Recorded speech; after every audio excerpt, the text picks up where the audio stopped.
2022?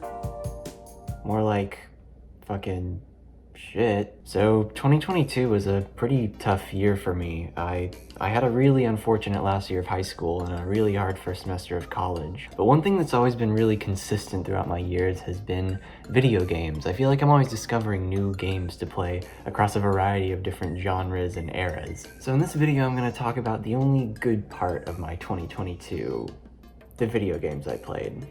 Before I get into the list I've put together, I want to talk about Elden Ring, which I didn't put on the list because I didn't finish the game. It was the first big game I played last year, and I was very captivated by it. The way I discovered it was kind of similar to how I discovered Breath of the Wild, which is my favorite game by the way, and that it was a huge upcoming game that flew under my radar right up until its release. I remember finding out just how large the scope of it was, then realizing, oh shit, it comes out tomorrow. These days I'm so used to following the big stuff all the way from reveal to release, and I miss discovering big games like that out of the blue, so I'm glad that happened with Elden Ring. I had never played a Souls game before, but I bought the Elden Ring on its day of release after learning about it the day prior, and those first couple days of exploring Limgrave, becoming adjusted to a whole new type of gameplay, and figuring out how to beat Margaret and the Tree Sentinel were so fun. I eventually killed that dragon, which at first I completely avoided. This game is so compelling, it's just hard as shit, which is ultimately why I didn't finish it, and I know that's just how Souls games are, but I mean come on, some of this shit is straight up unfair. Most items I got I couldn't use for another 10 levels, and after a while every area I explored just kept beating me down and discouraged me from exploring further. It wasn't exactly the game I needed given my headspace at the time. Even though I didn't finish Elden Ring, I did really enjoy the 50 or so hours I spent with it, and would like to revisit it at some point when I'm actually prepared to take on its mechanics. We also got the first half of the Mario Kart DLC this year, and it was pretty hit or miss. I was definitely excited to get more Mario Kart content. I was just hoping the next Mario Kart announcement would be the next game in the series. I guess it'll be good to have Mario Kart 9 on a new system though, since Mario Kart 8 is one of the best looking games on Switch. I had a lot of fun with these new tracks, but they just don't hit the same level of quality as the base game tracks. There were definitely highlights though. Most of the city tracks have been really bland so far, but then you have tracks like Boo Lake, Calamari Desert, Snowland, Mushroom Gorge, Merry Mountain, and 3DS Rainbow Road. I was really happy about this one because I played a lot of Mario Kart 7 growing up. The music in these tracks was also kinda hit or miss. Some remixes are good, some are non-existent, and them just using the Wario Stadium theme for Waluigi Pinball made me look like this picture of Waluigi. It's just not as the one in 7 and DS, you know? One track that really stood out for me was Shroom Ridge, just because of the remix. This has to be one of the best remixes of a song in all of Mario Kart. I love that they used the sound font of the DS game.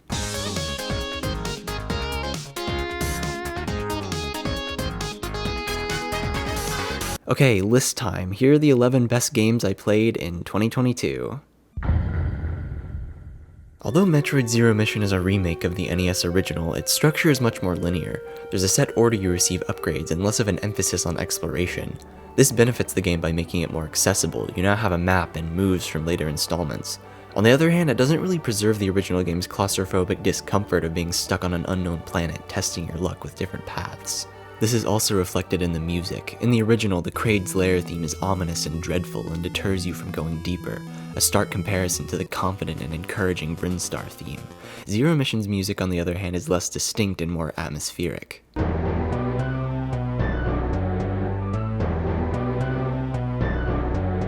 These games are two very different experiences, but for my money, I say go with Zero Mission. There are certainly aspects of the NES game worth experiencing, but it's just packed with so much NES-era bullshit. Even though I wish Zero Mission didn't overhaul the original game's structure as much as it did, it was still a great Metroid experience and a great retelling of the first game. Unpacking is a game that provides a purely sensory experience. It has detailed pixel art, and each level is accompanied by a soothing mix of acoustic and chiptune-inspired sounds. The biggest challenge in Unpacking is, where will the GameCube look good? On the toilet, right? But sometimes they don't let you put things in weird places and you have to go back and correct them. They had to record so much sound for this game. Every object needed sound for being placed on every surface in the game, and I think it added up to like over 14,000 sound files. Ow! People were expecting Stray to end up being something that it just wasn't. The story isn't very engaging and kind of fails to recognize that you're playing as a cat, but the story isn't what made me enjoy this game. It was the unique environments and animations. Visually and audibly, this game is just so well realized. There are so many cool places to roam around, and you get to do it as a cat. And that's some real bias I'm willing to recognize. A big reason this game is on my list is because you play as a cat. I love cats because they're really stupid and funny, and they're also an ideal companion. This segment is basically here for me to say I like cats. Also, they base the protagonist in Stray off of a cat named Murtaugh. Video games don't always need to be boundary-pushing artistic masterpieces. Sometimes it's just fun to walk around beautiful and ominous environments as your favorite animal.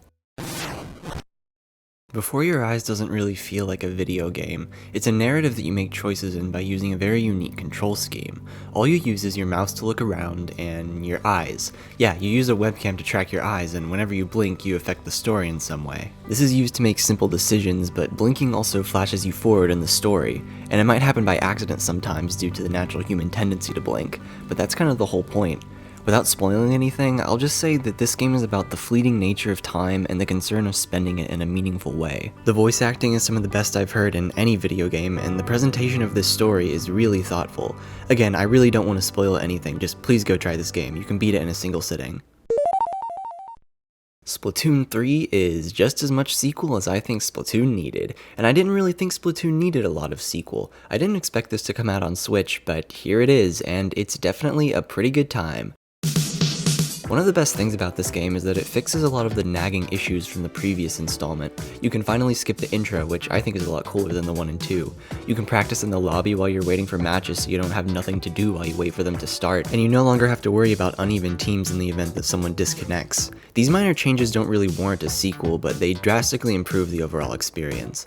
There are a variety of new weapons, specials, and maps. I personally stuck with the weapons I used in Splatoon 2 and never really caught on to the new ones, like the Splatanas and the Stringers, but that's just me. My biggest complaint is that the Tricolor Turf War is limited to the Splatfests, which seems like a missed opportunity since Splatoon 3 doesn't really have any new modes, unless you count the card game. None of these changes I've mentioned sound very substantial, but they make for a fresh way of experiencing a series I didn't really think needed any major changes. Turf War and the ranked modes are still as fun as ever. You can also make funny lockers if you're into that. However, there's also the single player, and it was much more memorable than the one in Splatoon 2's base campaign. I mean, one of the bosses is a reference to Mario's Sunshine. Also, the music is as on theme as ever.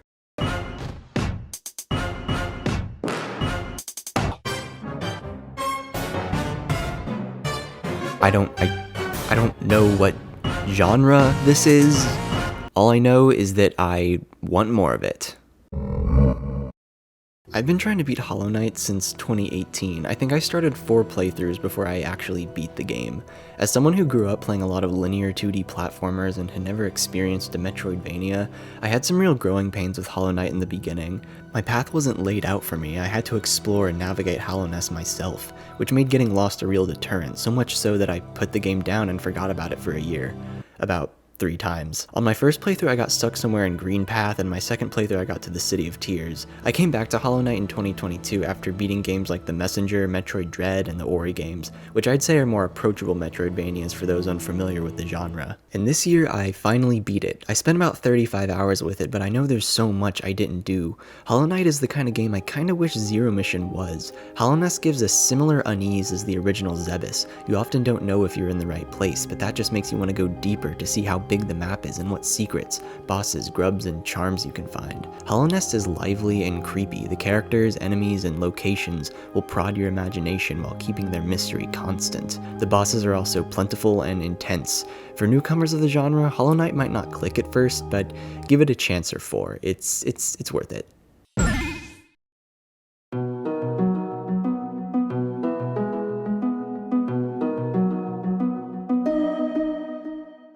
I was debating whether or not I should put Stardew Valley on the list, since it's a game I've spent many hours in prior to last year, but Stardew was a very important part of 2022 for me. I connected with it in a way I hadn't since I played it for the first time in 2018. Just know that if I was ranking this game with no prior experience of it, it would easily take the first spot. Breath of the Wild is my favorite game, but Stardew comes pretty damn close.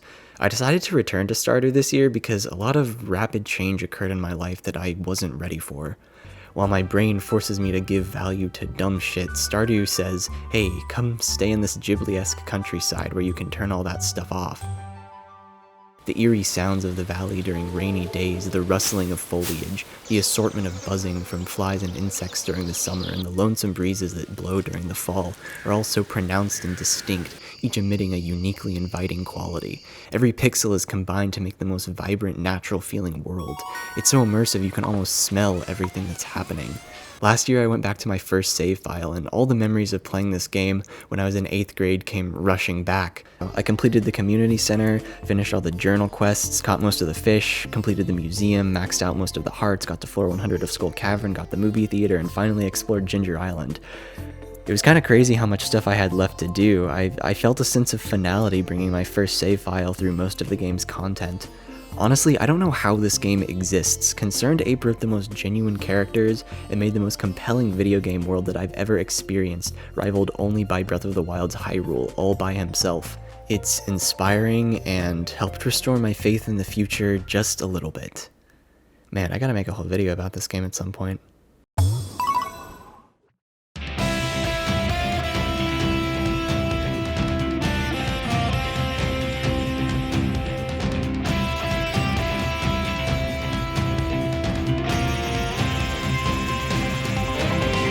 Kirby's transition into 3D didn't seem like a big deal at all because it felt so effortless and natural.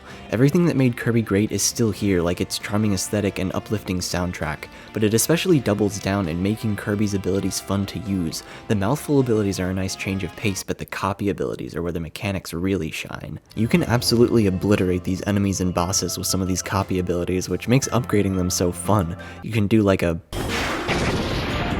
and a... Ah yes, I do enjoy this pink fellow from time to time.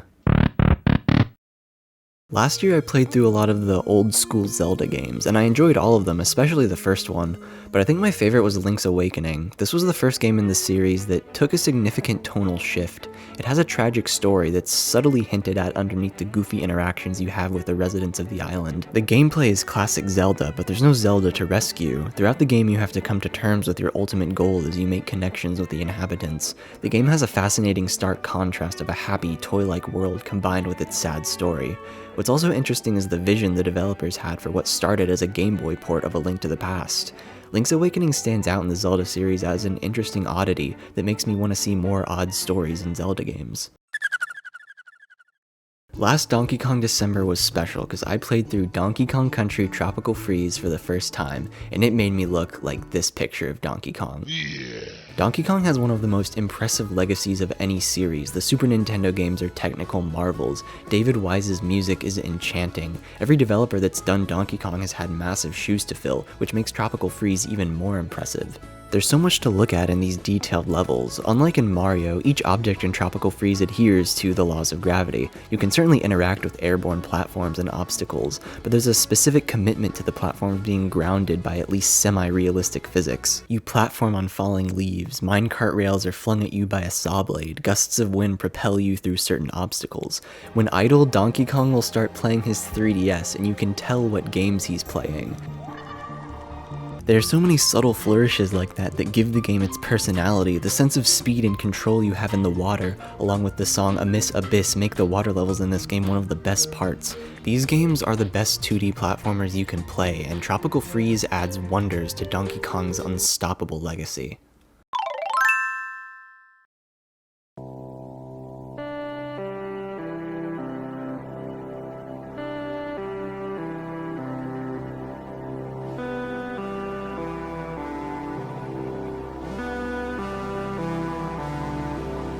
On the surface, Fez is a puzzle platformer that has an interesting central mechanic. When you hit the trigger, your perspective changes, but the depth of every object follows that perspective to a new 2D plane. It's kind of a weird mechanic to explain with just words, so I'll let the footage do the talking for that aspect. You play as a little dude named Gomez who wakes up and leaves his home to go on an adventure, which is when you get your perspective ability. You need to collect a certain amount of cubes in order to beat the game, and you do that by exploring the world and solving puzzles. Fez is open and filled with nature, abstract scenery, and remnants of a past civilization. You choose how much of the game you want to explore and what paths you want to pursue. The meaning of Fez's story is kind of open to interpretation. Gomez explores the world by himself. The game presents you with an almost overwhelming amount of choices, and that feeling of leaving home and coming of age to try and find your place in the world is akin to what Fez reminded me of. Being presented with an overwhelming amount of freedom and losing your comforting sense of familiarity is another feeling evoked by Fez's journey. The other people you meet outside your town, including the being that initiates your adventure, speak in an unknown language, enforcing that sense of isolation. You don't get any upgrades in Fez, you just have your stock movement and ability to pivot the screen to navigate the scenic world. Becoming accustomed to this new way of navigating and solving puzzles, however, is deeply gratifying. The architecture and absence of civilization made me appreciate the role of a patient observer from the outside. There are some puzzles in this game that require incredibly keen observation in order to solve. I think one of them requires you to understand binary code, and it turns out that unknown language is actually decipherable. The game is also so pretty to look at, you have to try it. I can't really pinpoint the deciding factor that made me put this game at number 1. It doesn't really have an obvious outright appeal like most of my favorite games. Playing it just gave me those tingly feelings I get with special games. And that's about it.